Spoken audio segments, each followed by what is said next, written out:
পরকাল তথা আখিরাতের সবচাইতে গুরুত্বপূর্ণ বিষয়গুলোর মধ্যে অন্যতম বিষয় হলো কিয়ামত। বিচার দিবস, কোরআনে আরেক নাম একত্রিতকরণ দিবস, প্রতিদান দিবস। এই কিয়ামত, বিচার দিবস, প্রতিদান দিবস, এটা সংগঠিত হবেই হবে। তবে এই কিয়ামত কখন হবে? বলে কিয়ামতের সূচনা হবে ইসরাফিল আলাইহিস সালামের সিংহায় ফুৎকারের মাধ্যমে। যেই দিন আকাশ খসে পড়বে, পাহাড়গুলো তুলোর ন্যায় উঠতে থাকবে, এই কিয়ামত সংগঠিত হবে। এ ব্যাপারে কোনো সন্দেহ আছে নাকি? কোনো সন্দেহ নাই। তবে কখন কিয়ামত সংগঠিত হবে, কখন কিয়ামত হবে, এই নির্দিষ্ট সময় দুনিয়ার কোনো মানুষের জানা আছে নাকি? দুনিয়ার কোনো মানুষের কিয়ামত সংগঠিত হওয়ার সুনির্দিষ্ট সময় জানা নাই। হাদিসের মধ্যে আসছে, তোমরা বলো কিয়ামত কিয়ামত কখন হবে? কিয়ামত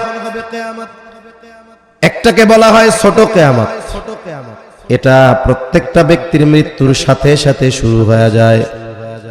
আর মূল কিয়ামত যেটা বলে আমরা বুঝি, সেটা হলো ইসরাফিল আলাইহিস সালামের সিংহায় ফুৎকারের মাধ্যমে শুরু হবে। তবে এই কিয়ামত কখন সংগঠিত হবে, এর ইলম একমাত্র যার কাছে, তিনি কে? আমি আপনাদের খেদমতে যেই আয়াতখানা তিলাওয়াত করেছি, এই আয়াতের মধ্যে আল্লাহ তাআলা গায়েব সম্পৃক্ত 5টি বিষয়ের কথা বলেছেন। কয়টি বিষয়? জবান খুলে বলেন। 5টি বিষয়ের কথা আল্লাহ তাআলা বলেছেন। কোরআনুল কারীমের আরেক জায়গায় এই 5টা বিষয়কে মাফাতিহুল গায়েব, গায়েবের চাবি সমূহ, এই 5টি বিষয়কে বলা হয়েছে। মুফাসসিরিনে কেরাম বলেন, এই পৃথিবীতে গায়েব সম্পৃক্ত যত বিষয় আছে, সবগুলো কোনো না কোনো ভাবে এই 5টি বিষয়ের সাথে সম্পৃক্ত।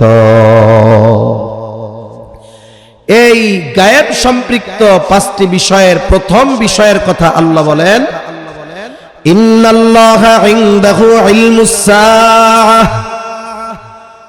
কিয়ামত কখন সংগঠিত হবে তথা কিয়ামতের জ্ঞান একমাত্র যার কাছে, তিনি কে? কিয়ামত কখন সংগঠিত হবে এর সুনির্দিষ্ট ইলম আমার আপনার নবীর কাছেও নাই, জিবরাইল আলাইহিস সালামের কাছেও নাই। কেন নাই? আমার আপনার নবী আলিমুল গায়েব না। আমাদের দেশে কিছু ভাই আছে, নবীজিকে মোহাব্বত করতে গিয়ে আল্লাহ তাআলার সমকক্ষ হিসাবে নবীকে দাঁড় করায়া দেয়। বলে আল্লাহ যেমন আলিমুল গায়েব, নবীজিও তেমন আলিমুল গায়েব। নাউজুবিল্লাহ বলেন। নবীজি আলিমুল গায়েব না, আর নবীজি আলিমুল গায়েব না হওয়ায় নবীর সম্মান কমে যাবে না। নবীজি যে আলিমুল গায়েব না, এর একাধিক প্রমাণ দলিল দেওয়া যাবে। হাদিসের কিতাবে প্রসিদ্ধ একটা হাদিস আছে, সেই হাদিসের নাম হলো হাদিসে জিবরিল, আর এক নাম হলো উম্মুস সুন্নাহ। হাদিসে জিবরিল কেন নাম? কারণ জিবরাইল আলাইহিস সালাম মানবাকৃতিতে সাহাবায়ে কেরামের উপস্থিতিতে নবীজির কাছে আসছেন। মূল উদ্দেশ্য হলো সাহাবায়ে কেরামকে দ্বীনের মৌলিক বিষয়গুলো শিক্ষা দেওয়া। সাহাবায়ে কেরামের কাছে নবীজি সাল্লাল্লাহু আলাইহি ওয়াসাল্লাম সাহাবায়ে কেরামের উপস্থিতিতে জিবরাইল আলাইহিস সালাম নবীজিকে প্রশ্ন করেছেন বেশ কয়েকটা। নবীজি প্রশ্নগুলোর জবাব দিয়েছেন। প্রশ্ন করেছেন ইসলাম কি? ওই যে ইসলামের 5টা ভিত্তির কথা বলেছেন, নবীজি জবাব দিয়েছেন এই 5টা বিষয়। এরপরে প্রশ্ন করেছে ঈমান কি? ঈমানের ভিত্তি যেই 6টা, এই 6টার কথা নবীজি জানায় দিয়েছেন। এরপরে প্রশ্ন করেছেন ইহসান কি? নবীজি জবাব দিয়েছেন। এরপরে প্রশ্ন করেছে কিয়ামত কখন হবে, কখন? নবীজি কিয়ামত কখন হবে এই প্রশ্নের জবাবে নবীজি বলেছেন মাল মাসউলু আনহা বিআলামা মিনাস সাইল। নবীজি বলেন কিয়ামত কখন হবে এই ব্যাপারে যাকে প্রশ্ন করা হয়েছে তিনি প্রশ্নকারীর চাইতে বেশি জানেন না। প্রশ্ন করতেছে জিবরাইল আলাইহিস সালাম। কে? জিবরাইল আলাইহিস সালাম, আর জবাব দিচ্ছে মুহাম্মদুর রাসূলুল্লাহ সাল্লাল্লাহু আলাইহি ওয়াসাল্লাম। তাহলে এই হাদিসের মধ্যে কি পাইলাম? যে এই বিষয়টা আমরা জানলাম যে কিয়ামত কখন সংঘটিত হবে এটা নবীজিও জানেন না, জিবরাইল আলাইহিস সালাম ওহীর বাহক যিনি তিনিও জানেন না। তবে নবীজি সাল্লাল্লাহু আলাইহি ওয়াসাল্লাম কিয়ামতের আলামতগুলোর কথা জানায় দিয়েছেন। এই হাদিসের মধ্যেও নবীজি দুইটা আলামতের কথা বলেছেন, তার থেকে একটা আপনাদের শোনাই। তাহলে কিছু আলামত কোন, কিয়ামতের আলামত কি? নবীজি সাল্লাল্লাহু আলাইহি ওয়াসাল্লাম জবাব দিলেন, আনতালিদাল আমাতু রাব্বাতাহা, যে দাসী তার মনিবকে প্রসব করবে। এর কয়েকটা ব্যাখ্যা মুহাদ্দিসিনে কেরাম বলেন, তার থেকে একটা ব্যাখ্যা আপনাদের শোনাই। দাসী তার মনিবকে প্রসব করবে। বর্তমান দুনিয়ায় পাশ্চাত্য কালচার, ইউরোপ আমেরিকার মধ্যে যারা অমুসলিম, যারা নাস্তিক, তাদের মধ্যে এই বিষয়টা অনেক ব্যাপক।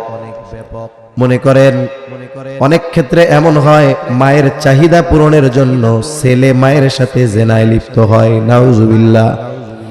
ভাই বোনের সাথে জেনায় লিপ্ত হয়, বাবা মেয়ের সাথে জেনায় লিপ্ত হয়।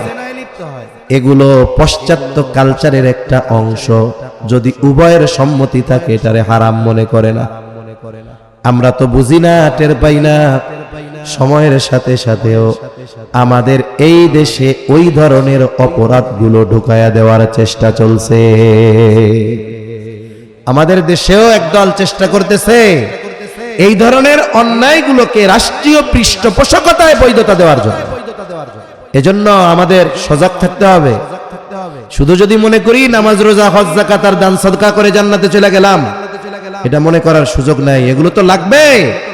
সাথে সাথে এই ধরনের বিষয়ের জন্য যদি আল্লাহর রাস্তায় জীবন উৎসর্গ করতে হয়, প্রস্তুত থাকতে হবে ইনশাআল্লাহ। জেনারেশন শেষ হয়ে যাচ্ছে, আগামী প্রজন্ম শেষ। ভবিষ্যতে কি হবে আল্লাহই ভালো জানে।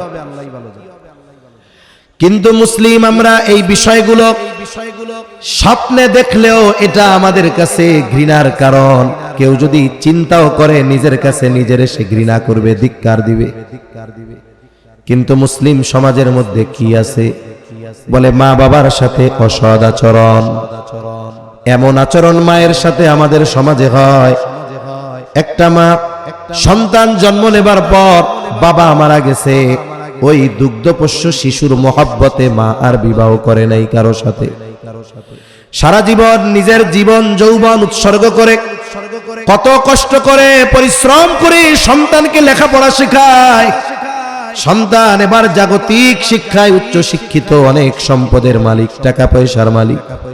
মা গ্রামের কুড়ে ঘরে থাকে। সন্তান উপার্জন করে ঢাকা শহরে 5 তলা, 7 তলা, 10 তলা বাড়ি বানিয়েছে। আফসোসের বিষয়, যেই মা তার জন্য এত অবদান, ওই 5 তলা বাড়ির গাছতলায়ও ওই মায়ের জায়গা হয় না। আছে না নাই কোন? কত সন্তান আছে মাকে বোঝা মনে করে, একাধিক সন্তান। একটা সময় মাকে বোঝা মনে করে অজ্ঞাত স্থানে ফালায় রেখাস। কত সন্তান এমন আছে মায়ের বাড়িতে যদি প্লেট না ধুয়ে দেয়, ঘর না মুছে দেয়, মারে খানা দেয় না। এমন সন্তান সমাজে আছে না নাই? বলে এইগুলো কিয়ামতের আগে বাড়বে, এগুলো কিয়ামতের অন্যতম আলামত। খবরদার, খেয়াল রাখতে হবে এই ধরনের কাজ যেন কখনো আমার আপনার মাধ্যমে না হয়। মা বাবা হলো এটা আমাদের জন্য জান্নাত অথবা জাহান্নাম। নবীজির কাছে একজন এসে জিজ্ঞাসা করছে, মা বাবা কেমন? কয় হুমা জান্নাতুকা ওয়া নারু, সে তোমার জান্নাত অথবা তোমার মা অথবা তোমার জাহান্নাম।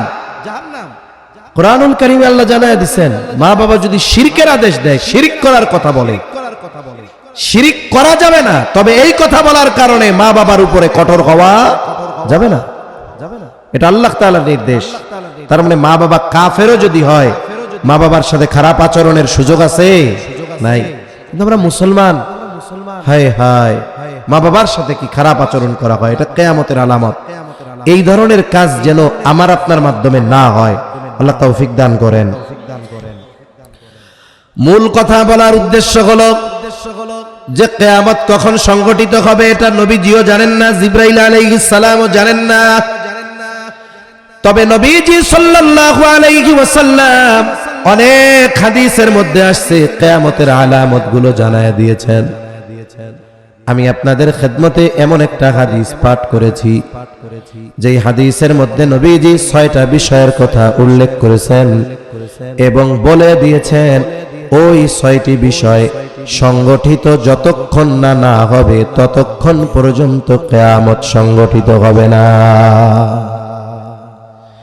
এক নাম্বার, নবীজি সাল্লাল্লাহু আলাইহি ওয়াসাল্লাম বলেন, লা তাকুমুস সাআতু হাত্তা ইউকবাদাল ইলম। নবীজি বলেন ততক্ষণ পর্যন্ত কিয়ামত সংগঠিত হবে না যতক্ষণ না ইলম উঠিয়ে না নেওয়া হবে। তার মানে কিয়ামতের আগে আল্লাহ ইলম উঠায় নিবে। প্রথম প্রশ্ন, কেমনে আল্লাহ তাআলা ইলম উঠায় নিবে? ছোটবেলায় আমরা গল্প শুনতাম, গল্প বলতো যে কিয়ামতের আগে আল্লাহ তাআলা কোরআন হাদিস উঠায় নিয়ে যাবে। তবে ওঠানোর পদ্ধতিটা কি? মানুষ হয়তো ওই সময় নিজের মন গড়া গল্পগুলা বলতো। একটা গল্প আমার মনে আছে, ছোটবেলায় শুনছি, আপনাদের সাথে একটু কই, বলবো। বলে কিয়ামতের আগে ইলম উঠায় নিয়ে যাবে। কেমনে উঠায় নিয়ে যাবে ইলম? তারা বলতো একদিন মানুষ ফজরের নামাজ পড়ার জন্য মসজিদের মধ্যে যাবে। মসজিদের মধ্যে যাইয়া ইমাম সাহেবের পেছনে নামাজে দাঁড়াবে। ইমাম সাহেব তাকবীরে তাহরিমা বলবেন, মানে আল্লাহু আকবার বলে হাত বাঁধবে। এরপরে সানা পড়বে, আউযু বিল্লাহ পড়বে। বলেন তো এরপরে যেই সূরা তিলাওয়াত করবে ইমাম, সেই সূরার নাম কি? সূরা ফাতিহা। কিন্তু ইমাম সাহেব ঠায় দাঁড়ায় থাকবে, কিছু কয়ও না, নড়েও না, চড়েও না। যখন ইমাম সাহেব ভুলে যাবে কি দায়িত্ব, বলে তখন মুক্তাদি স্মরণ করায় দিবে। দেখবে যে সময় পার হয়ে যাচ্ছে, তখন কইলা দিবে আলহামদুলিল্লাহি রাব্বিল আলামিন। ইমাম সাহেব যেমন সূরা ফাতিহা ভুলে গেছে, এবার মুক্তাদি মুসল্লি এরাও ভুলে গেছে। ছোটবেলায় শুনছি আর কি। এরপরে ইমাম সাহেব নামাজ ছেড়ে দিয়া মসজিদের তাক থেকে একটা কোরআন হাতে নিবে। চিন্তা করবে সূরা ফাতিহা একটু নজর বুলায় নেই। কিন্তু যখন সূরা ফাতিহা দেখার জন্য কোরআন খুলবে, দেখবে কোরআনের সব পাতাগুলো সাদা, কোনো লেখা নাই। ছোটবেলায় এটা শুনতাম যে কোরআন হাদিসের লেখাগুলো উঠে যাবে, এইভাবে ইলম আল্লাহ উঠায় নিবে।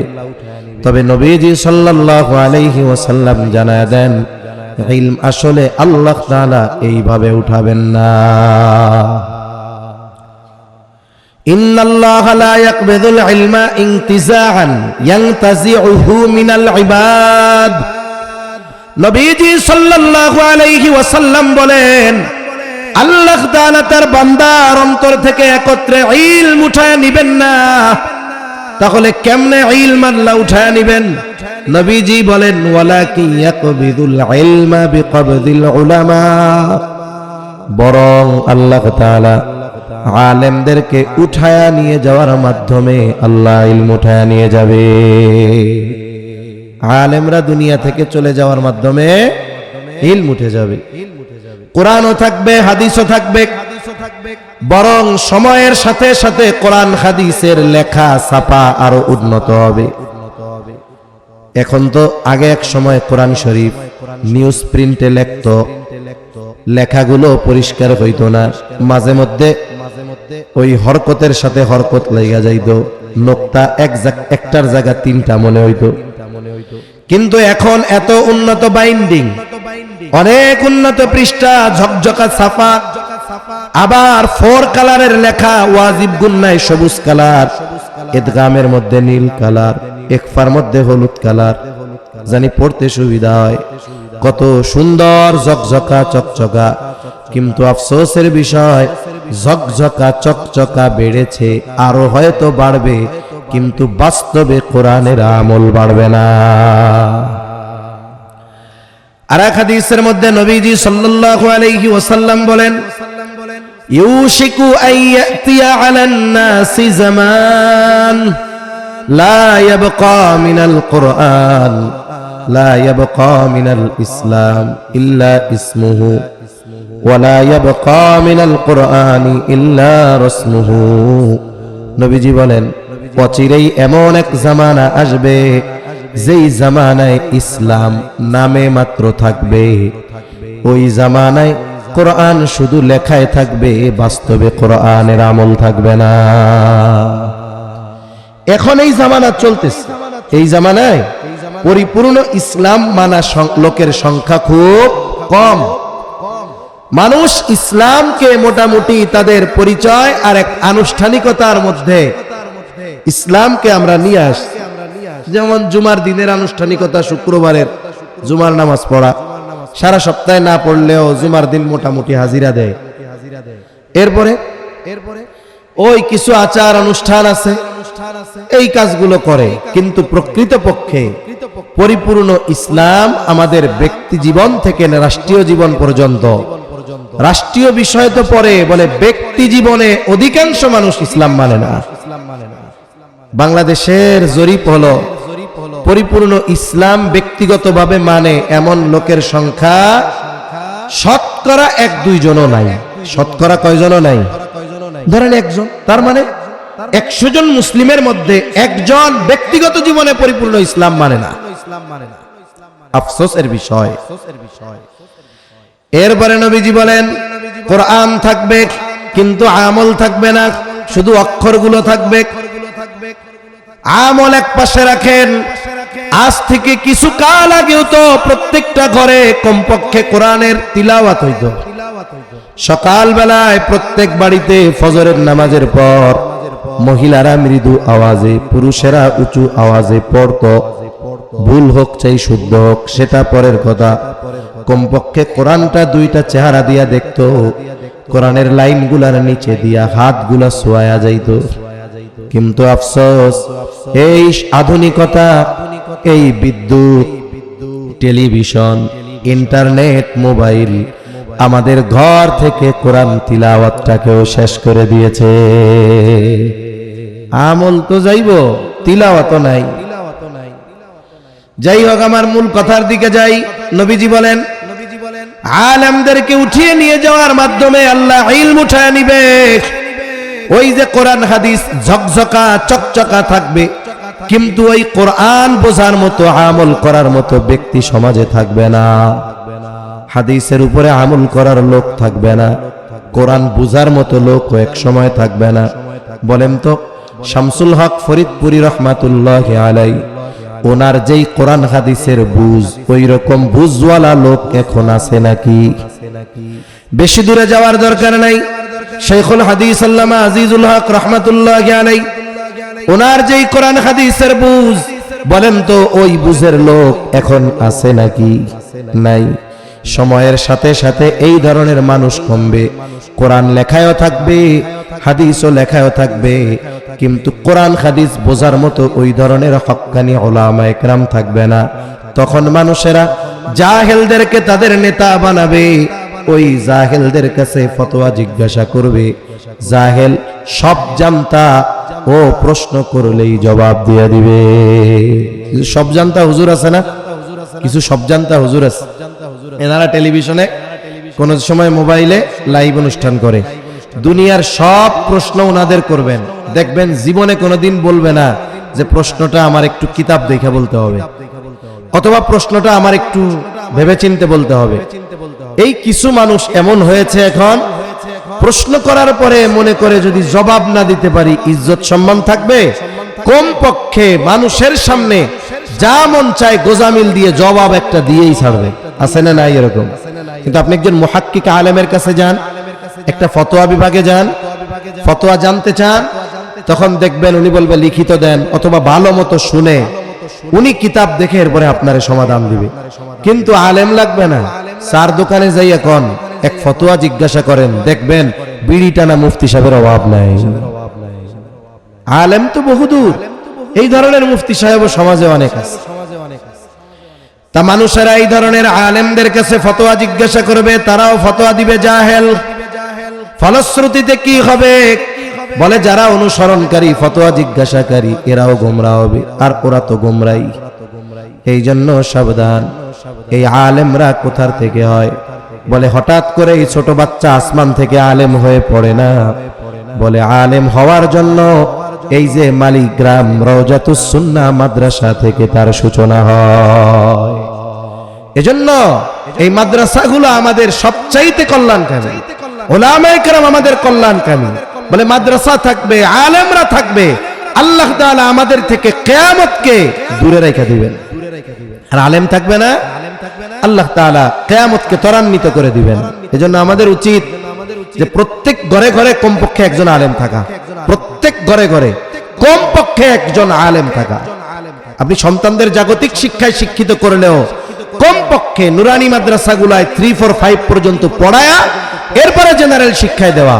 নাইলে এখনকার সময়ে, আগে তো প্রাইমারি স্কুলে পড়ে মোটামুটি মৌলিক দ্বীনের বিষয়গুলো শেখা যাইত, কিন্তু পাশ্চাত্য সভ্যতাকে এই দেশে আমদানি করার লক্ষ্যে আমাদের 92% মুসলমানের সন্তানেরা যেই স্কুলগুলায় পড়ে, ওইখান থেকে ইসলামকে আস্তে আস্তে তুলে দিয়ে নাস্তিক্যবাদ, সেকুলারিজম, ট্রান্সজেন্ডার, সমকামিতা, এগুলো আমাদের সন্তানদের শেখানোর অপচেষ্টা করা হচ্ছে। ঠিক কিনা বলেন?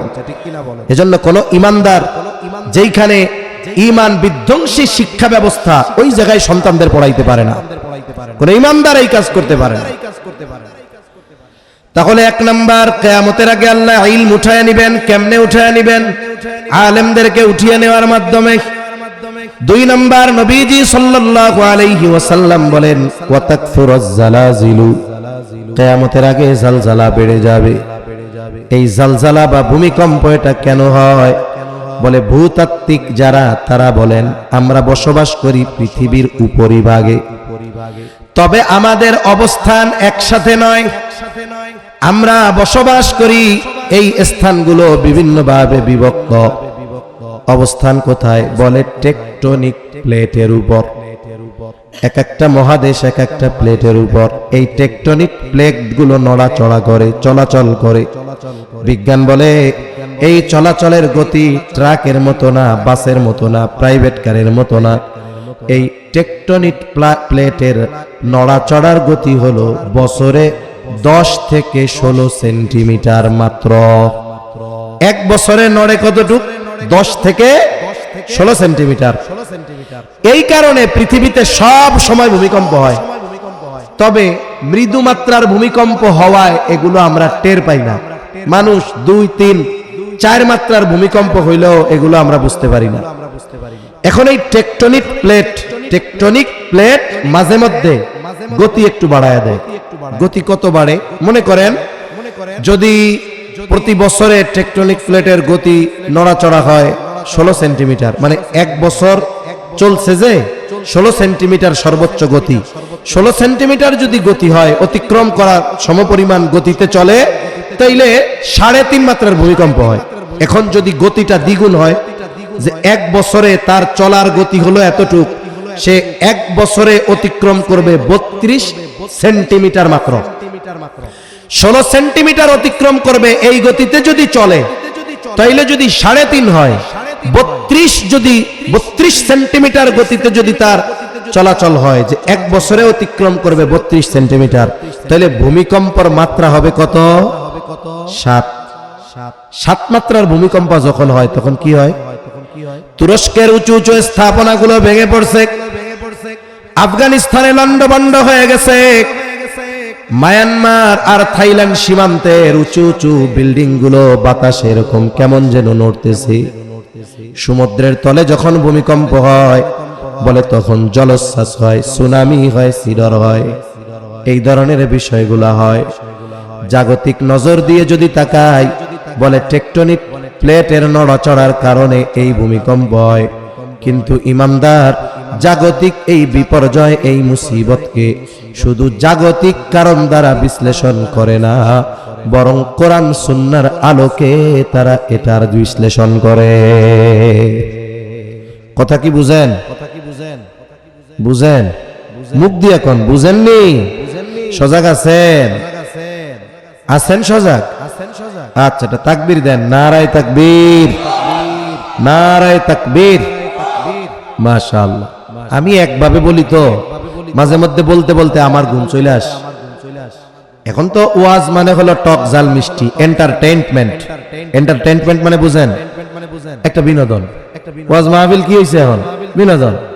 চেয়ারের উপরে ঠ্যাং উঠাইয়া কৌতুক করতে হবে, মমতাজের গান গাইতে হবে, মাঝে মধ্যে সরকারে উঠাইতে হবে আর নামাইতে হবে। এই হুজুর হলো টক ঝাল মিষ্টি, যা ওয়াজ করছে না কাঁপায়া ফেলছে একবারে।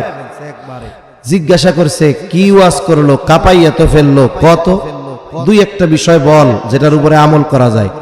কয় ওয়াজের মধ্যে এত বিবর ছিলাম কিচ্ছু মনে নাই। তাহলে কি হইলো এগুলো? আগে আমাদের বুজুর্গরা ওয়াজ করছেন নরম গলায়, নরম সুরে কথা বলছে, কান্দা কান্দা কথা বলছে। পরের দিন মসজিদে ফজরে যদি এক কাতার হইতো, পরের দিন 3 কাতার হয়ে গেছে। আর আমরা ওয়াজ করি ভাই, এক জায়গায় ওয়াজে গেছি, এলাকার নাম গোমনে, ওয়াজে অনেক রাত করছে। আমরা তো চলে আসছি ঢাকায়, আমরা পথে থাকি অধিকাংশ সময়। বাসায় যখন ঢুকি অনেকদিন ফজর পড়ে ঢুকতে হয়, অনেকদিন একেবারে ফজরের ওয়াক্ত হইলে ঢুকি। তা পরবর্তীতে একজন ওইখানে অবস্থান করছে, মাদ্রাসার মাহফিল।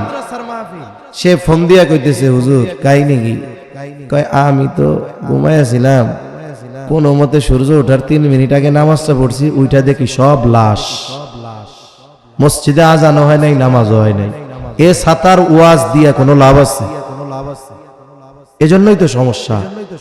আমরা এন্টারটেইনমেন্ট বানায় ফেলছি ওয়াজকে। ওয়াজ মাহফিলে এসে জীবন পরিবর্তনের ইচ্ছা আমাদের নাই, যে না আমি একটা জিনিস শুনবো, আমল করব, আগামী দিন থেকে আমার পরিবর্তন হবে। অধিকাংশ জায়গায় এগুলো চলতেছে। মাশাআল্লাহ, কিছু আল্লাহর বান্দা তো আছেন যারা তাদের অতীতের যেই তর্জ এটাকে ধরে রাখছে, মানুষের দিল তৈরি করার চেষ্টা করতেছে। আমরাও তো অনেক সময় মনে করি, আমি মাঝে মধ্যে বলি কিয়ামতের আলামত কি শুনামু? আমি যেই চেয়ারে বসে কথা কইতেছি এটাও তো কিয়ামতের আলামত। বুঝেন নাই কথা? মনে হয় আমার কাছে তো মনে হয় আমার এই চেয়ারে বসে কথা বলা লাগতেছে, এটাও কিয়ামতের আলামত। আগের মুরব্বীরা দিল তৈরি করতেন, এতে কি হইতো? ওই দিল যখন তৈরি হওয়া থাকতো, কথা একটা দুইটা লাস্টে বলতেন। কি কইতেন? বাবারা নামাজ ছাইড়ো না, বাবারা সুদ খাইও না, বাবারা বেপরদায় থাইকো না। 3 ওয়াত শেষ, এর আগে দিল তৈরি করছে। 3 কথা দিছে, বাড়িতে নিয়ে গেছে, 1 বছর এটার চার্জ থাকছে। আল্লাহ, তাহলে কিয়ামতের আগে জালজালা বেড়ে যাবে। আর আমরা বলি কিছু তথ্য উপাত্ত কোরআন হাদিসের কথা শুনেন ঠিক, কিন্তু আমাদের কথাগুলো আপনাদের আমাদের কান দিয়ে ঢোকে, কিন্তু হৃদয় পর্যন্ত পৌঁছানোর মতো জবান আল্লাহ আমাকে এখনো দেয় নাই। দোয়া চাই আল্লাহ যেন ওই রকম জবান দেয়, যেন মানুষের দিল তৈরি করতে পারি। একটু আমিন কন্যা আমার লাইগা। ইমানদার ইমানের নজর দিয়ে দেখে ভূমিকম্প কেন বাড়ে, এই স্থল জলে পানিতে বিপর্যয় কেন হয়। আল্লাহ তাআলা বলেন যাহারাল ফাসাদু ফিল বাররি ওয়াল বাহরি বিমা কাসাবাত আইদিন নাস। আল্লাহ তাআলা বলেন জলে স্থলে যত বিপর্যয় সব মানুষের হাতের কামাই। তার মানে আমাদের হাতের কামাই। কাদের হাতের কামাই? জোরে কোন বলেন আমাদের। কাদের? আমাদের। তার মানে আমাদের পাপের কারণে জলে স্থলে আল্লাহ বিপর্যয় দেন, ভূমিকম্প দেন, অতিবৃষ্টি দেন, অনাবৃষ্টি দেন, অতি খরা দেন, সিডর আইলা লাইলা দেন, জলোচ্ছ্বাস দেন, সুনামি দেন। এগুলো আমাদের হাতের কামাই। এখন কেন আল্লাহ এগুলো দেন? বলে ধ্বংস করে দিতে চান না, বরং সতর্ক করেন। লিউযীকাহুম বা'দাল্লাযী আমিলু লাআল্লাহুম ইয়ারজিউন। আল্লাহ তাআলা আমাদের এই আমলের কারণে যেই মুসিবত দেন, এটা ধ্বংস করার জন্য নয়, বরং আমরা যেন ওই পাপাচারের পথ ছেড়ে আল্লাহর পথে ফিরে আসি। কিন্তু আফসোস, পাপের কারণে যদি শাস্তি আসে, এইটা নিয়েও অনেক সময় মানুষ মজা করে। আমরা ভাবছিলাম যে করোনা আসছে, আল্লাহ তাআলার পক্ষ থেকে তো মোটামুটি এক শাস্তি। তা মানুষ মনে হয় ঈমান, আমল, আচার আচরণ, আখলাকে পরিবর্তন হবে। আফসোসের বিষয়, পরিবর্তন তো হয় নাই, অনেক ক্ষেত্রে আগের চাইতে আরো অবাধ্যতা, অধ্যত্ততা বাড়ছে। ঠিক কিনা কোন? এটা খুব ভালো বিষয় নয়, এটা আরো বড় বিপদ আসার অন্যতম আলামত। এখন তাহলে কোন পাপগুলোর কারণে ভূমিকম্প বাড়ে? রাসূলুল্লাহ সাল্লাল্লাহু আলাইহি ওয়াসাল্লাম জানায় দেন, জমিনে যখন জিনা ব্যভিচার বাড়ে, ওজনে কম দেয়া বাড়ে, জুলুম বাড়ে, মদ পান বাড়ে, নাচ গান বেড়ে যায়, ভূমিধস বেড়ে যায়, ভূমিকম্প বেড়ে যায়। কিয়ামতের আগে ভূমিকম্প বাড়বে, তবে সাবধান, ভূমিকম্প বাড়বে পাপের কারণে। যেই পাপগুলোর কারণে ভূমিকম্প বাড়বে, আমার আপনার দ্বারা যেন ওই পাপ সংগঠিত না হয়। রাসূল আকরাম সাল্লাল্লাহু আলাইহি ওয়াসাল্লাম জানায়া দিয়েছেন, যখন আল্লাহ কোথাও কোনো শাস্তি দেন, কোনো আযাব দেন, ওই সময় আল্লাহ তাআলা কাউকে ছেড়ে দেন না, সবাইকে ওই শাস্তির অন্তর্ভুক্ত আল্লাহ তাআলা করেন।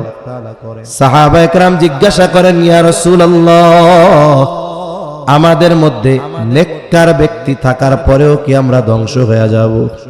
নবীজি বলেন, হ্যাঁ, যখন পাপাচারের মাত্রা বেড়ে যাবে, সমাজে দিনের মতো দিন হবে, ঘন্টার মতো ঘন্টা হবে, আগুনের স্ফুলিঙ্গ সেকেন্ডের মতো মনে হবে। আরে এই তো 2 দিন আগে জুমা পড়লাম, আবার আগামীকাল শুক্রবার। বলেন তো এখন এমন মনে হয় কি হয় না? সময় থেকে বরকত চলে যাচ্ছে। জাস্টিস মুফতি তকি উসমানী দামাত বারকাতুহুমুল আলিয়া হযরত সময়ের মূল্যায়ন নিয়ে আলোচনা করতে গিয়ে বলেন, সময় হলো এমন এক জিনিস, মানুষ যদি ইচ্ছা করে সে সময়ের মধ্যে বরকত আনতে পারে, আর মানুষ তার কর্মের মাধ্যমে সময়কে বরকত শূন্য করে ফেলতে পারে। কেমনে? বলে, মানুষ যদি নেকের কাজ করে, ভালো কাজ করে, তাইলে সময়ে বরকত হয়, আর যদি মানুষ গুনার কাজ করে, অহেতুক কাজ করে, সময়ের বরকত চলে যায়। ভালো কাজে যে সময়ের বরকত হয়, একটা দুইটা উদাহরণ দেই। দিমু না? তাহলে কথা কন নাকি? মনে করেন আপনি যেই মসজিদে 5 ওয়াক্ত নামাজ পড়েন, ওই মসজিদের ইমামরে তো মোটামুটি মুসল্লিদের পিএইচডি করা হয়ে যায়। জানে যে ফজরের নামাজে লাগে 10 মিনিট বা 8 মিনিট, ফজর 10 মিনিট, জোহর 7 মিনিট, আসর 7 মিনিট, মাগরিব এরকম 7 মিনিট, এশা 8, 9, 10 মিনিট, 10-12 মিনিট। এখন প্রত্যেকটা মসজিদের সামনে ঘড়ি থাকে। এই ঘড়ি থাকাও এক মুসিবত। মুসিবত কেন? সামনে যখন ঘড়ি থাকে, নামাজের টাইম 5টা 10 মিনিট, ফজরের কথার কথা, মুসল্লি আসছে, বলেন তো মুসল্লি নামাজে দাঁড়াবে না ইমাম দাঁড়াবে? হারমাইনের মধ্যে, মক্কা মদিনার মসজিদগুলোর মধ্যে জামাতের নির্দিষ্ট টাইম নাই। আজানের সময় বা ওয়াক্তের সময় জানানো হয়। আজান হবে, মাঝে মধ্যে দেখবেন ইমাম সাহেব তাড়াতাড়ি এসে দাঁড়ায় গেছে, মাঝে মধ্যে ইমাম সাহেব দেরি করে এসে দাঁড়ায়। কিন্তু আমাদের দেশে নামাজের সময় মানুষের কাজ কর্মের ক্ষেত্রে সহজতার জন্য জামাতের সময়টা জানায় দেওয়া হয়। কিন্তু মুসল্লি কি করবে? ইমাম আইসা দাঁড়াইতে বলবে, এরপরেই না দাঁড়াবে। 5টা 10 বাজলে মুসল্লির আর সহ্য হয় না, মনে হয় মসজিদের মধ্যে ঠাডা পড়ছে ওনার উপরে। ইমাম আসার আগে সব মুসল্লি দাঁড়ায় রেডি। এপাশ দিয়ে ইমাম একটু বাথরুমে চাপ দিছে, আসতে আরো 5 মিনিট দেরি হবে, শুরু হয়ে গেছে মসজিদের মধ্যে। কি ইমাম রাখছে? হ্যাঁ, 3 মিনিট পার হয়ে গেল, এখনো আসে না। একটু চিন্তা করেন তো, এই মসজিদে যে 5 মিনিট পরে যদি জামাত হয়, 5 মিনিট যদি জামাতের অপেক্ষায় থাকেন, সওয়াব হবে কি হবে না? অথচ এই ভালো কাজে 5 মিনিট দেরি হচ্ছে, এটা সহ্য হয় না। এবার আইসা ইমাম সাহেব নামাজে দাঁড়াইছে, চিন্তা করছে ফজরের নামাজ অন্যান্য দিন সূরা মুজাম্মিল অথবা সূরা দাহার অথবা সূরা কিয়ামা, সূরা দাহার দিয়া 2 রাকাত পড়ায়। আজকে চিন্তা করছে 1 রাকাতে সূরা দাহার পড়বো, এরপরে অন্য আরেকটা সূরা পড়বো। ইমাম সাহেব নামাজে দাঁড়ায় আছে 5টা 10, মুসল্লি ঘড়ির দিকে তাকায়, হিসাব আছে 5টা 15তে প্রথম রুকু। ঘটনাক্রমে 15 হয়ে গেছে, 16। পেছন থেকে মুসল্লি একজন, 17, সাথে সাথে আরো 3-4 জন ইমাম সাহেব চিন্তা করে কামটা হইল কি, সূরাটা একটু শেষ করতে চাই, এরা মনে হয় শেষও করতে দেবে না। একটু পরে কাশের রোগ আমারে না ধরে। আল্লাহু আকবার। যতই হোক ইমাম সাহেব কি আধা ঘন্টা ধরে নামাজ পড়াইবো? হয়তো 2-3 মিনিট বেশি লাগবে। আসি কোথায়? নামাজের মধ্যে। ঈমানের পরে সবচেয়ে গুরুত্বপূর্ণ ইবাদত নামাজ। নামাজ হলো এমন এক ইবাদত, বান্দার সাথে আল্লাহর সাথে সরাসরি কথোপকথন চলে। এই জন্য যখন কেউ নামাজের মধ্যে ঢুকে, দুনিয়ার অনেক হালাল বৈধ কাজ তার জন্য নিষিদ্ধ হয়ে যায়। কারণ কথা চলে কার সাথে? এমন গুরুত্বপূর্ণ কাজের মধ্যে আছে, দামি কাজের মধ্যে আছে। ইমাম সাহেব আজকে চাইছে 3 মিনিট বেশি উনাগো দিয়ে আল্লাহর সাথে কানেকশন ঠিক রাখবো। আমার আপনার কাশির ঠেলায় উনি বাধ্য হয়ে রুকুতে চলে যায়। ভুল বললাম না ঠিক বললাম? জুমার দিন আসে কোনো মতে ঠেল্লা ঠুল্লা মসজিদে ঢুকছে। ও আল্লাহ, ইমাম সাহেব যখন সালাম ফিরাইছে, ও সালামটা বামে ফিরাইয়া মুখ আর সোজা করে না, বাম দিকে মোড় নিয়ে 15 জনের ঘাড়ে পাড়া দিয়া মসজিদ থেকে বের হয়ে যায়। মসজিদ থেকে বাইরে হইয়া আক্কেল আলী বন্ধুর সাথে আধা ঘন্টা দাঁড়ায় গল্প করতেছে। আছে না নাই? তার মানে কি দেখেন, ভালো জায়গায় ভালো কাজে মন বসে না কেন? মনে হয় যে অল্প সময়কে অনেক মনে হয়। সারা বছর কোরআন পড়ে না, ইমাম সাহেব কইছে রোজার মাস, একটু বইসেন কোরআন শরীফ পড়ামু আপনাগো। একটু নামাজের পরে বইসা 2-4-5 পৃষ্ঠা করে পড়েন। কোন মতে কষ্টে মষ্টে 2 পৃষ্ঠা পড়ছে, 5-10 মিনিট লাগছে। এরপরে মাজা ব্যথা, কোমর ব্যথা, গিরে ব্যথা, গলা শুকনা, হাজারো রোগ শুরু হয়েছে, যতক্ষণ না কোরআনটা বন্ধ করে তাকে রাখছে। অথচ বাইরে যাইয়া রোজা রেখে গিবত করতেছে আধা ঘন্টা। আছে না নাই? অভাব নাই। তার মানে কি বুঝলাম? ভালো কাজে যদি মনরে মনোনিবেশ করাতে পারি, সময়ে বরকত দিবেন কে? অথচ দেখুন মসজিদ থেকে বের হয়ে চায়ের দোকানে এমনও মানুষ আছে, বিশেষ করে শীতকালে দেখা যায় দুপুর 2টায় বাড়ি থেকে বের হয়, রাত 10টায় বাড়িতে ফিরে। 8 ঘন্টা নামাজ কালামও কিচ্ছু নাই, একবারে চায়ের দোকানে বসে 8 ঘন্টা সময় গল্প, অহেতুক কথা, টিভি দেখে, নাচ দেখা টাইম কাটায় দেয়। এমন কিছু লোক প্রত্যেক সমাজে আছে না নাই? একটু চিন্তা করে দেখেন, একটা মানুষ যখন দুনিয়া থেকে মারা যাবে, মারা যাওয়ার পর মানুষ কিন্তু কথা বলে। নবীজি বলেন, দুনিয়ার মানুষ যদি ওই মৃত ব্যক্তির কথা শুনতে পাইতো, তাহলে দাফন কাফন করা ভয়ে বন্ধ করে দিত। কথা বলে কিন্তু শোনে কে? আল্লাহ শোনে। যেই মানুষগুলো দুনিয়ায় এই সময় অহেতুক মজলিসে কাটাইছে, গুনার মজলিসে কাটিয়েছে, নেক কাজ করে নাই, ভালো কাজ করে নাই, টাকা পয়সা ছিল দান সদকা করে নাই, এই মানুষগুলো মরার পরে আল্লাহর কাছে একটা আফসোস কইরা আবেদন জানাবে। আবেদনটা কি জানাবে বলবো? ফায়াকুল রাব্বি লাউলা আখরতানি ইলা আজালিন করিব ফাআসাদদাক ওয়া আকুম মিনাস সালিহিন। ওই মানুষেরা বলবে, ও রব, যদি আমাকে সামান্য সময়ের জন্য আবার একটু দুনিয়ায় যাওয়ার সুযোগ দেওয়া হতো, একটু যদি অবকাশ আমারে দিতেন, লাউলা আখরতানি ইলা আজালিন করিব, একটু যদি অবকাশ দিতেন, তার মানে কয় আবার যদি একটু দুনিয়ায় যাওয়ার সুযোগ দিতেন। আল্লাহ, ওহিদুজ্জামান সাহেব কত উনয় বিনয় করে টাকা চাইলো, মাদ্রাসার জন্য দেই নাই, আমি এইবার যদি যাইতে দিতেন, ফাআসাদদাক, আরে সম্পদ থেকে অঢেল পরিমাণ দান সাদকা করতাম। শুধু তাই না মালিক, ওয়া আকুম মিনাস সালিহিন, এত বেশি সৎকর্ম করতাম যে আমি সৎ কর্মশীলদের অন্তর্ভুক্ত হয়ে যাইতাম। ও মালিক, একটু যাওয়ার সুযোগ দেন। বলেন তো, যত আবেগ নিয়ে দরদ নিয়ে বলুক না কেন, 1 সেকেন্ডের জন্য দুনিয়ায় আসতে দেওয়া হবে নাকি? যেই বিষয়ের জন্য তারা আফসোস করবে, ওই বিষয়টা এখন আমাদের আছে না নাই? তাহলে কেন ভাই, কেন বাবা, কেন দাদা, কেন চাচা চায়ের দোকানে সময়গুলো গল্প করে কাটায়া দেই? কেন ফেসবুকের মধ্যে সময়গুলো কাটায়া দেই? কেন বল খেলা দেখে সময়গুলো কাটায়া দেই? কেন নভেল নাটক দেখে সময়গুলো কাটায়া দেই? এই সময়গুলো ভালো কাজে ব্যয় করি, আশা করা যায় আমাদের এই অল্প হায়াতে বরকত যিনি দিবেন তিনি কে? কিয়ামতের আগে সময় সংকুচিত হয়ে যাবে। পাপের কারণে সময় সংকুচিত হয়, নেকের কারণে সময়ে বরকত হয়। 4 নাম্বার নবীজি বলেন ওয়া তাকারাবাজ জামান, সময় নিকটবর্তী হবে। এরপরে নবীজি সাল্লাল্লাহু আলাইহি ওয়াসাল্লাম বলেন ওয়া তাযহারুল ফিতান, ফিতনা প্রকাশ পাবে। মুহাদ্দিসিনে কেরাম বলেন এই ফিতনার দ্বারা উদ্দেশ্য হলো দাজ্জালের ফিতনা। দাজ্জালের আগমন না হওয়া পর্যন্ত কিয়ামত সংগঠিত হবে না। তবে দাজ্জাল হঠাৎ করে চলে আসবে না। দাজ্জাল আসার আগে একের পর এক এই উম্মতের উপরে বিভিন্ন ফিতনা আসবে।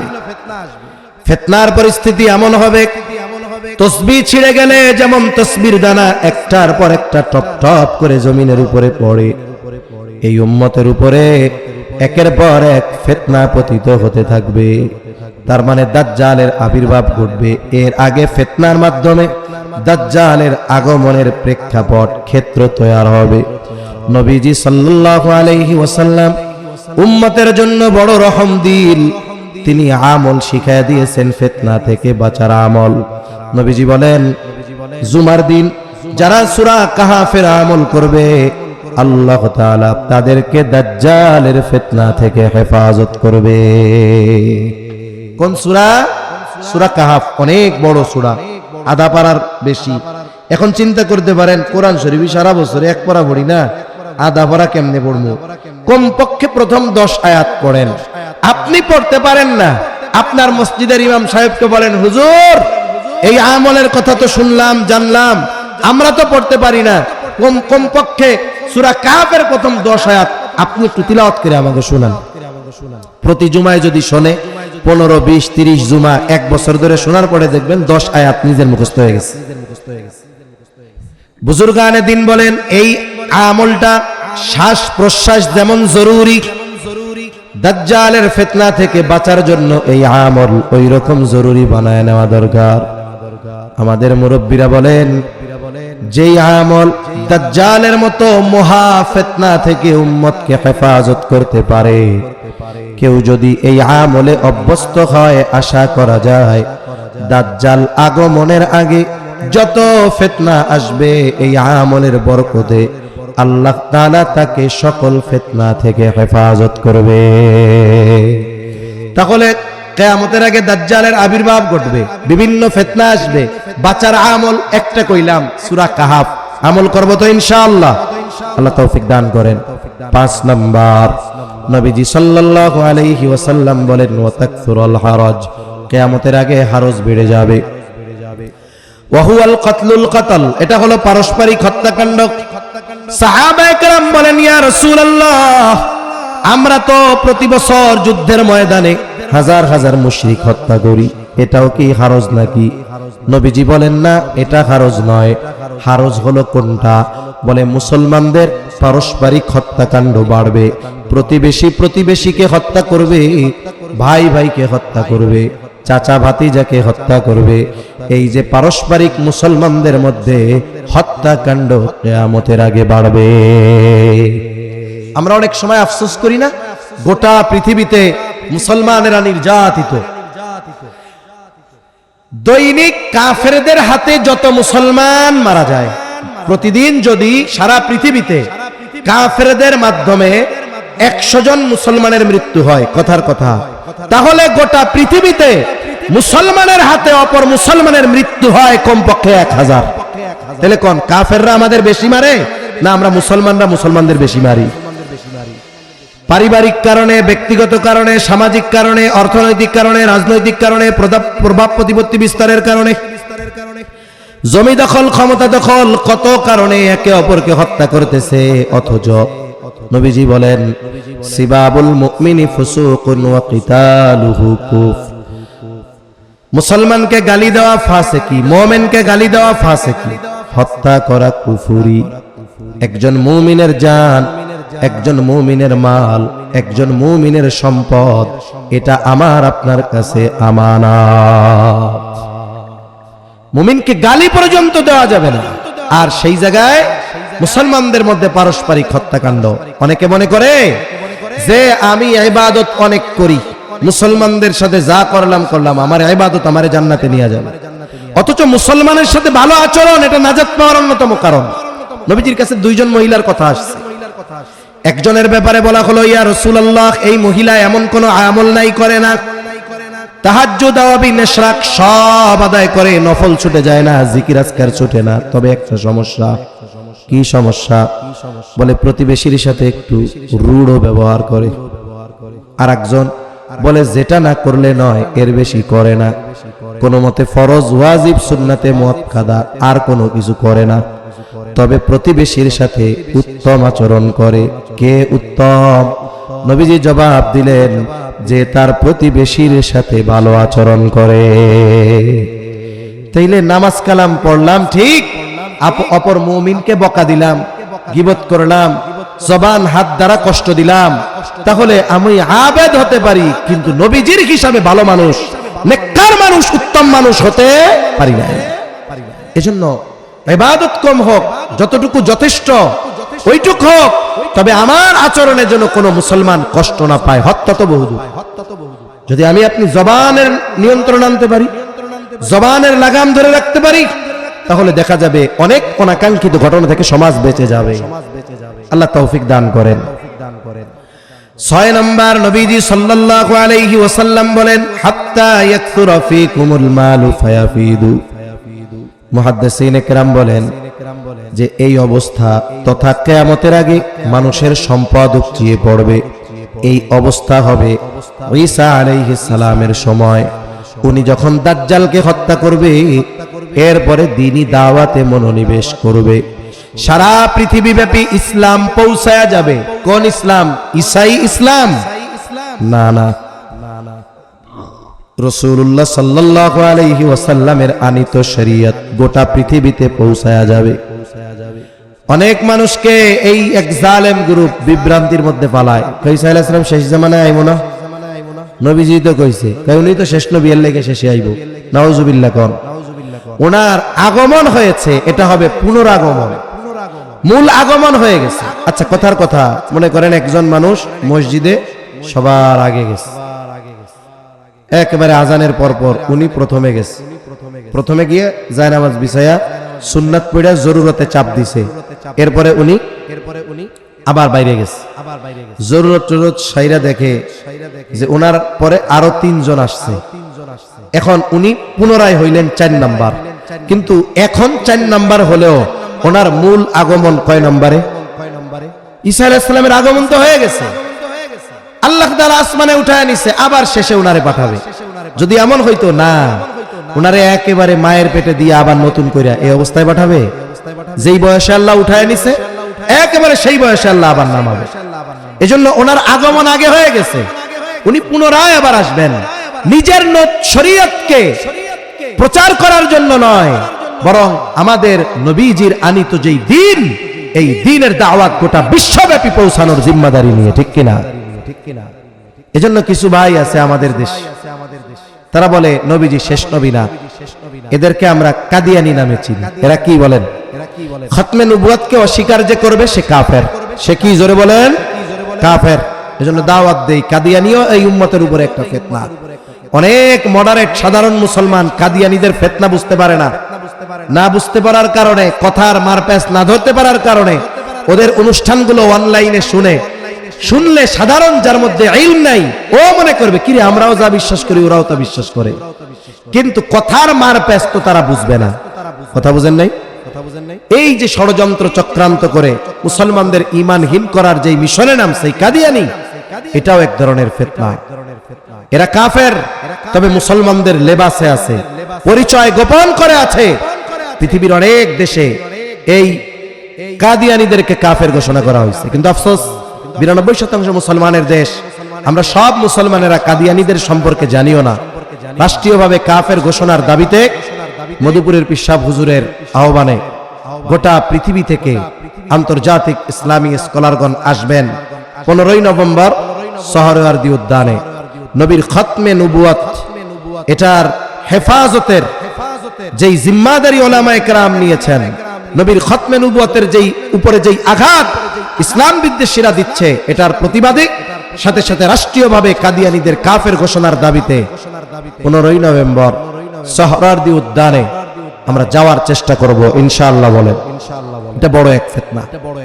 তা ঈসা আলাইহিস সালামের জামানায় যখন দাজ্জালকে হত্যা করা হবে, এরপরে আল্লাহ তাআলা গোটা পৃথিবীতে ইসলামকে আনাচে কানাচে পৌঁছায়া দিবেন, পৃথিবীর এক জায়গায় একটা মুসলিম থাকবে না। ওই সময় যথাসময়ে বৃষ্টি হবে, যথেষ্ট পরিমাণ বৃষ্টি হবে, জমিনের উর্বরতা আল্লাহ তাআলা বাড়ায়া দিবেন, আসমান হতে রহমত বর্ষিত হবে বেশি বেশি, এত পরিমাণ মানুষের সম্পদ হবে যে মানুষ দান সাদকা করার ইচ্ছা করবে, কিন্তু দান নেওয়ার মতো মানুষ খুঁজে পাবে না।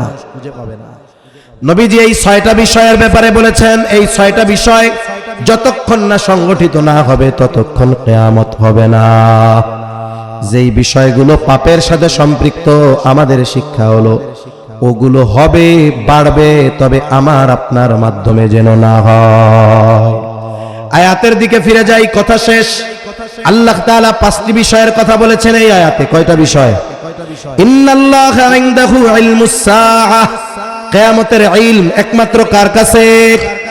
এরপরে আল্লাহ তাআলা বলেন ওয়া ইউনাজ্জিলুল গায়থ, তিনি বৃষ্টি নামান। মেঘ হলেই বৃষ্টি হয় না, বরং বৃষ্টি যিনি দেন তিনি কে? অনেক সময় দুপুর 12টার সময় এত মেঘ হয়, এত অন্ধকার, মনে হয় এই বুঝি বৃষ্টি নাইমা গলা পানি হয়ে যাবে। সবাই ভয়ে দৌড়ায় ঘরে চলে গেছে। হায় রে, 15 মিনিটের মধ্যে গোটা আকাশ ক্লিয়ার হয় কি হয় না? আবার অনেক সময় এমন হয় আকাশের কোথাও মেঘ নাই, মাথার উপরে পরিষ্কার, সূর্য তার প্রখর আলো দিচ্ছে, হঠাৎ করে বৃষ্টি শুরু। 15 মিনিট বৃষ্টি নামছে, শুকনা জায়গায় হাঁটু পানি, হয় কি হয় না? তাহলে মেঘ কি বৃষ্টির কারণে হয় নাকি আল্লাহ দেয়? আল্লাহ তাআলা বলেন ওয়া ইউনাজ্জিলুল গায়থ ওয়া ইয়ালামু মা ফিল আরহাম, মাতৃগর্ভে ছেলে না মেয়ে এটা যিনি জানেন তিনি কে? আপনি কইতে পারেন আমার নাতি দুনিয়ায় আসার 2 মাস আগে আমি জানছি এটা পোলা হবে। হুজুর কি কইলেন এই কথা? আপনি জানছেন কখন? আল্লাহ তাআলা যখন মায়ের গর্ভে তারে আকৃতি দিছে। আমরা কই না 10 মাস থাকে, 10 মাস 10 দিন, কোন সময় কম হয় বেশি হয়, কিন্তু স্বাভাবিক ধরেন 10 মাস। পেটের মধ্যে 10 মাসে কি হাত পাও পোলা হইলে নুনু এগুলো সব থাকে নাকি? এটি হয় কখন? এগুলো হয় প্রায় 4-5 মাসের পরে আস্তে আস্তে আল্লাহ তাআলা এগুলোরে গঠন দেন। এর আগে 4 মাস তো তার পেটের মধ্যে কোনো স্ট্রাকচারই থাকে না, একেবারে একটু শুক্র কীট পিতামাতার মিশ্রিত, ওই শুক্র গেছে মায়ের রেহেমে, একেবারে অল্প একটু, মাইক্রোস্কোপ দিয়ে দেখা লাগবে। আল্লাহ তাআলা ওইটারে একটা সময় রক্তপিণ্ড বানাইছে, এরপরে মাংসপিণ্ড হইছে। 120 দিন পর এরপরে আল্লাহ তাআলা প্রসেস শুরু করেন, কি বানাবেন কি না বানাবেন আল্লাহর ইচ্ছায়। বলেন তো, যখন মাংসের টুকরা ছিল মার পেটে, তখন 4 মাসের প্রেগন্যান্ট, দুনিয়ার কোন আল্ট্রাসোনোগ্রাফি মেশিন আছে যে ওই সময় আল্ট্রাসোনোগ্রাফি করে বলে দিবে যে এই মাংসের টুকরা ছেলে হবে না মেয়ে হবে? কেউ বলতে পারে? কিন্তু যিনি জানেন আল্লাহ। وَيَعْلَمُ مَا فِي الْأَرْحَامِ وَمَا تَدْرِي نَفْسٌ مَاذَا تَكْسِبُ غَدًا, কেউ জানে না আগামী দিন সে কি উপার্জন করবে। এজন্য মানুষ বর্তমানে যে অবস্থায় আছে, এই অবস্থা নিয়ে অহংকারী না হওয়া আর হতাশ না হওয়া। যার টাকা পয়সা ক্ষমতা আছে সে হলো হয় অহংকারী, আর যার নাই সে হয় হতাশ, যে এই জীবনে আমার আর কিছু হবে না, আমার আর সম্পদ টাকা পয়সা হবে না, এত নামাজ কালাম পড়ি আমার আর মুসিবত গেল না। এরকম কিছু লোক আছে না নাই? হতাশ হওয়া যাবে না, অহংকারী হওয়া যাবে না। কেউ জানে না আগামী দিন আজকের কোটিপতি রাস্তার ফকির হওয়া লাগে কিনা, ঠিক কিনা বলে? আবার আজকে যার কিছু নাই আগামী দিন সে হয়তো কোটিপতিও হয়ে যাইতে পারে। এজন্য যদি সুখ সমৃদ্ধি থাকে অহংকারী না হওয়া, যদি আল্লাহ না দেয় এর উপরে সর্বোচ্চ হতাশ না হওয়া, নিরাশ না হওয়া। এরপরে আল্লাহ তাআলা বলেন ওয়ামা তাদরি নাফসুম বিআইয়ি আরদিন তামুত, কেউ জানে না কোন জমিনে তার মৃত্যু হবে। হাদিসের মধ্যে আসছে, যার যেখানে মৃত্যু লেখা থাকে নবীজি জানায় দেন, ওই জায়গায় যদি তার কোনো কাজ নাও থাকে, আল্লাহ তাআলা প্রয়োজন সৃষ্টি করে থাকে ওই জায়গায় নিয়ে যায়। এই পাঁচটি বিষয় মাফাতিহুল গায়েব, গায়েবের সাথে সম্পৃক্ত। সর্বশেষ বিষয়, মৃত্যু কোন জায়গায় আছে আমি আপনি কেউ জানি, তবে আল্লাহর কাছে দোয়া করতে সমস্যা আছে। ওমর রাদিয়াল্লাহু তাআলা আনহু দোয়া করতেন, আল্লাহুম্মা রযুকনা শাহাদাতান ফি সাবিলি ওয়াজআল কবরানা বিবালাদি রাসূলিক, অথবা ওয়াজআল মাউতানা বিবালাদি রাসূলিক। আল্লাহ আপনি আমাকে শাহাদাতের মৃত্যু দেন, আয় আল্লাহ রাসূলের শহরে আমার মৃত্যু দেন, রাসূলের শহরে আমার যেন কবরটা হয়। এই দোয়াও আমরা আল্লাহর কাছে করব তো ইনশাআল্লাহ। সাথে সাথে কিয়ামত সংগঠিত হওয়ার যেই কারণগুলো পাপের সাথে সম্পৃক্ত, খবরদার ওই পাপগুলো বাড়বে, সমাজে বাড়ুক, কিন্তু আমার আপনার দ্বারা যেন না বাড়ে। আল্লাহ তাআলা আমাদের সবাইকে কথাগুলো বুঝবার তৌফিক দান করেন। সকলে জবান খুলে বলে আমিন, আর জোরে বলে আমিন। ওয়া আখিরু দাওয়ানা আনিল হামদুলিল্লাহি রাব্বিল আলামিন। আসসালামু আলাইকুম ওয়া রাহমাতুল্লাহি ওয়া বারাকাতুহু। দুরূদ শরীফ পড়ি। আল্লাহুম্মা সাল্লি আলা মুহাম্মাদ ওয়া আলা আলি মুহাম্মাদিন কামা সাল্লাইতা আলা ইব্রাহিম ওয়া আলা আলি ইব্রাহিম ইন্নাকা হামিদুম মাজিদ। আল্লাহুম্মা বারিক আলা মুহাম্মাদিন ওয়া আলা আলি মুহাম্মাদ কামা বারাকতা আলা ইব্রাহিম ওয়া আলা আলি ইব্রাহিম ইন্নাকা হামিদুম মাজিদ। আলহামদুলিল্লাহি রাব্বিল আলামিন ওয়াল আকিবাতু লিল মুত্তাকিন। আসসালাতু ওয়াসসালামু আলা খায়রি খালকিহি মুহাম্মাদিন ওয়া আলা আলিহি ওয়া আসহাবিহি আজমাইন। ربنا ظلمنا أنفسنا وإن لم تغفر لنا وترحمنا لنكونن من الخاسرين. ربنا آتنا في الدنيا حسنة وفي الآخرة حسنة وقنا عذاب النار. ربنا لا تزغ قلوبنا بعد إذ هديتنا وهب لنا من لدنك رحمة إنك أنت الوهاب. رب العالمين দীর্ঘ সময় দিন আলোচনা করার পরে গুনাহমাখা হাত আমরা তুলে ধরেছি। যে যেখান থেকে হাত উঁচু করেছে আমাদের বিগত জীবনের সব ধরনের গুনাহগুলো মাফ করে দেন। আমাদের আত্মীয় স্বজন যে যেখানে আছে মাফ করে দেন। যারা দুনিয়া ছেড়ে চলে গেছে মাফ করে কবরগুলো জান্নাতের টুকরো বানায়া দেন রব্বুল আলামিন। খাস করে মালিক এই মাদ্রাসা আপনি কবুল করে নেন।